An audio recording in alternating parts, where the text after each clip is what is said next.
right, here's his backyard.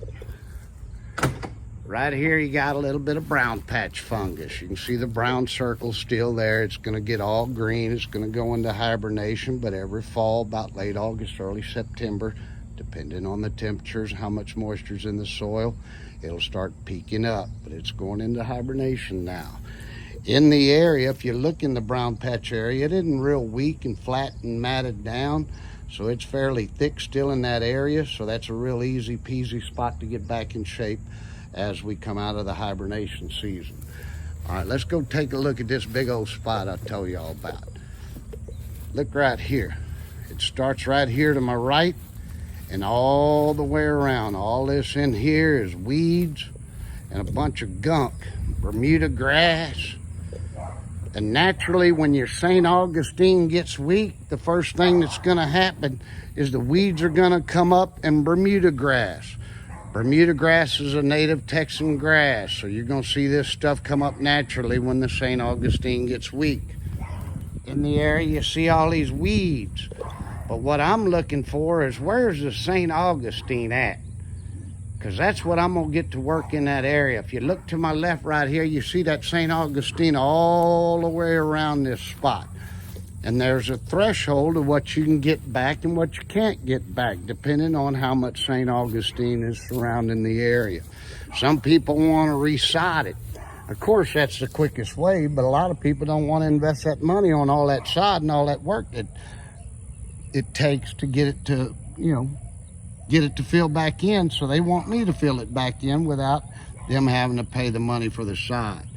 So what I'm doing is I'm going around this spot here and I'm looking at St. Augustine. I'm looking to see how much supports it.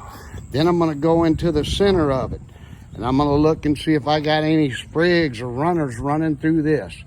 If I don't, that's okay. And this is a big spot. Let me give you an idea how big it is. I like to put it kind of in layman terms. You can probably set 2 trucks in this area. So just think about 2 trucks, and that whole area doesn't have grass in it.